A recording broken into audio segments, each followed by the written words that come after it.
بسم اللہ الرحمن الرحیم۔ عقائد اسلام میں ایک عقیدہ اولیاء کرام کے بارے میں ہے۔ ولی اس شخص کو کہا جاتا ہے جو گناہوں سے بچنے والا ہو۔ ولی کی بنیادی پہچان اتباع سنت ہے۔ جو جتنا نبی علیہ الصلاۃ والسلام کے سنت کے قریب ہوگا اتنا ہی بڑا اللہ کا ولی کہلائے گا۔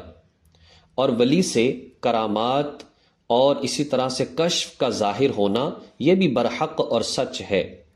ولایت ایک کسبی چیز ہے، یعنی کہ انسان محنت کر کے، عبادت کر کے، گناہوں کو چھوڑ کے نبی علیہ الصلاۃ والسلام کی زندگی کے قریب ہو کر اللہ کا ولی بن سکتا ہے۔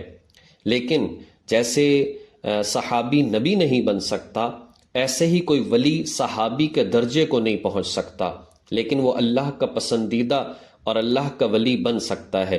جو جتنا شریعت کا پابند ہوگا وہ اتنا ہی بڑا اللہ کا ولی کہلائے گا۔ اور اللہ تعالیٰ اولیاء اللہ سے کبھی کبھی کرامات بھی ظاہر کر دیتے ہیں، یہ بھی برحق ہے۔ کرامت چونکہ اللہ تعالیٰ کا فعل ہے جو ولی کے ہاتھ پر ظاہر ہوتا ہے، اور اس میں ولی کے اپنے اختیار کو کوئی دخل نہیں ہوتا، اس لیے کرامت کو شرک کہہ کر اس کا انکار کر دینا یا کرامت سے دھوکہ کھا کر اولیاء اللہ کے لیے اختیارات کا عقیدہ رکھنا، یہ دونوں باتیں غلط ہیں۔ اگر ہم کرامات کو دیکھتے ہیں تو قرآن و حدیث میں بہت ساری اس کی مثالیں ہیں۔ حضرت سلیمان علیہ السلام کے ایک درباری تھے، آصف بن برخیا۔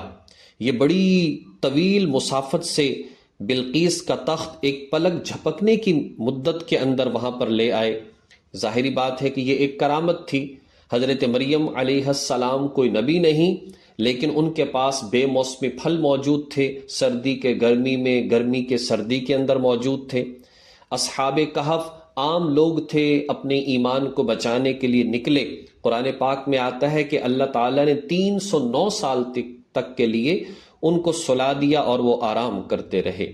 یہ سارے کے سارے جو ہیں اس طرح سے کرامات ہیں، ان کا انکار نہیں کیا جا سکتا۔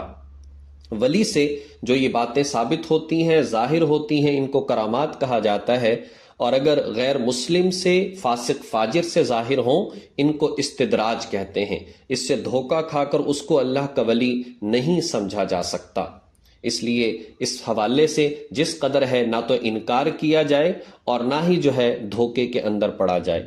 دوسری بات روزے کے مسائل کے حوالے سے، روزہ دراصل شروع یعنی کہ صبح صادق سے لے کر غروب آفتاب تک کھانے پینے اور جماع یعنی جنسی خواہشات سے رکے رہنے کا نام یہ روزہ ہے۔ اگر اس بات کو ذہن میں رکھیں گے کہ کھانا پینا اور جماع اس سے رکنے کا نام روزہ ہے، تو روزے کے وہ بڑے تفصیلی جو مسائل ہیں وہ فوراً ہمیں سمجھ میں آ جاتے ہیں۔ عاقل بالغ مسلمان پر روزہ رکھنا فرض ہے، لہذا کچھ مسائل کے جن سے روزہ نہیں ٹوٹتا، اس تعریف کو اگر آپ ذہن میں رکھیں گے تو آپ دیکھ لیجئے حجامہ لگوانا یعنی کہ جس سے خون کو نکالا جاتا ہے، ایک طریقہ علاج ہے۔ ظاہر ہے کہ اس میں نہ کھانا ہے، نہ پینا ہے، نہ جماع ہے، تو روزہ نہیں ٹوٹے گا۔ دانت نکلوانا، دانت کا علاج کروانا، اگر حلق کے اندر کوئی چیز نہیں اترتی تو ظاہر ہے کہ نہ یہ کھانا ہے، نہ پینا ہے، نہ ہی جماع ہے، تو روزہ نہیں ٹوٹے گا۔ اسی طرح سے انجیکشن لگوانے سے، ویکسین لگوانے سے، انسولین کا انجیکشن لگوانے سے، ڈرپ لگوانے سے، خون دینے سے، خون کا سیمپل دینے سے، آنکھ کے اندر دوائی ڈالنے سے، چاہے اس کا ذائقہ گلے میں محسوس بھی ہو تب بھی روزہ نہیں ٹوٹتا۔ یہ سارے کے سارے مسائل۔ اسی طرح سے روزہ کن چیزوں سے ٹوٹ جاتا ہے؟ اب دیکھیے وہی کھانا پینا اور جماع۔ اگر انسان جو ہے کوئی اس نے دانت نکلوایا یا منہ کے اندر کوئی زخم ہو گیا، اس کی وجہ سے حلق کے اندر خون اتر گیا تو روزہ ٹوٹ جائے گا۔ اسی طرح سے ناک کان کے اندر اگر تر دوا ڈالی یا انہیلر ہے تو اس کے ذریعے سے جو ہے روزہ ٹوٹ جائے گا، کیونکہ اس کا حلق کے اندر سارا ذائقہ آتا ہے اور وہ نیچے اترتا بھی ہے۔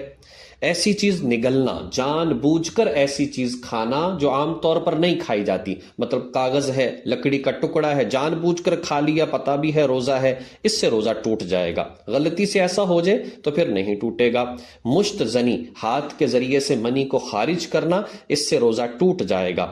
اور اس سے صرف اور صرف قضا لازم آئے گی، یہ جو مسائل اب میں عرض کر رہا ہوں۔ اسی طرح سے یعنی جو پہلے ذکر کیے، خون حلق پہ اتر جائے، ناک کان میں دوائی، انہیلر، ان سب چیزوں سے صرف قضا لازم آتی ہے، کفارہ نہیں ہوتا، یعنی کہ رمضان کے بعد اس ایک روزے کو رکھنا ضروری ہوگا۔ بیماری یا مجبوری کی وجہ سے روزہ افطار کر دینا، کوئی تکلیف ہے، بیماری ہے، میڈیسن کھا لی تو روزہ ٹوٹ جائے گا، صرف قضا ہے۔ وضو اور غسل کر رہے تھے، یاد ہے کہ روزہ ہے، غلطی سے حلق میں پانی اتر گیا تو روزہ ٹوٹ جائے گا۔ اگر بتی لوبان کی دھونی دی جاتی ہے، اس کا دھواں اگر گلے کے اندر چلا گیا تو اس کے ذریعے سے روزہ ٹوٹ جائے گا اور صرف قضا لازم ہوگی۔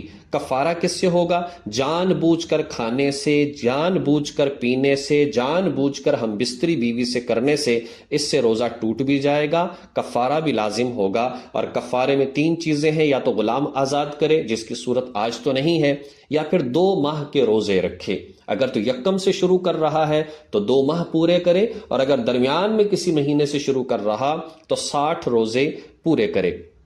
اور اگر کوئی ماہر طبیب یہ کہتا ہے کہ آپ روزے نہیں رکھ سکتے تو پھر اس صورت میں یہ ہے کہ 60 مساکین کو کھانا کھلائے، 60 غربا کو، ایک بندے کو بھی 60 دن تک کھلایا جا سکتا ہے۔ یہ صدقہ فطر کی مقدار جو ہے، یعنی ایک دن ایک صدقہ فطر کی مقدار، 1.25 کلو، تقریباً 2 کلو گندم کے جتنے پیسے بنتے ہیں، ایک روزے کا فدیہ یہ دیا جا سکتا ہے۔ رمضان شریف بڑا ہی بابرکت مہینہ ہے، روزہ بڑی عظیم عبادت ہے۔ حضرت عبداللہ بن عباس رضی اللہ تعالی عنہ سے روایت ہے، جنت جو ہے ماہ رمضان کے لیے شروع سال سے سجائی جاتی ہے، آخر تک سجائی جاتی ہے، اور پھر جب رمضان کا مہینہ شروع ہوتا ہے تو جنت عرض کرتی ہے کہ اے میرے اللہ، میرے لیے اپنے بندے کچھ مقرر کر دے۔ چنانچہ وہ لوگ جو کہ نفس پر قابو پانے والے ہوں، نشہ آور چیزوں سے بچنے والے ہوں، گناہ کبیرہ سے بچنے والے ہوں، اللہ رب العزت جنت کے اندر ایک ایسا عظیم محل جو سونے کا بنا، جو چاندی کا بنا، جو زمرد کا بنا، جو یاقوت کا بنا، اللہ تیار کرتے ہیں، اور اس جنتی شخص کے لیے اس کو نامزد کر دیتے ہیں۔ وہ محل اتنا بڑا ہے کہ اگر پوری دنیا کو اس محل کے اندر رکھا جائے تو وہ ایسے لگے جیسے ایک بکریوں کا چھوٹا سا باڑا ہو۔ اللہ تبارک و تعالی ہمیں ان عظیم نعمتوں کو سامنے رکھ کر ان مسائل کو سمجھ کر عمل کرنے کی توفیق عطا فرمائے۔ وآخر دعوانا ان الحمد للہ رب العالمین۔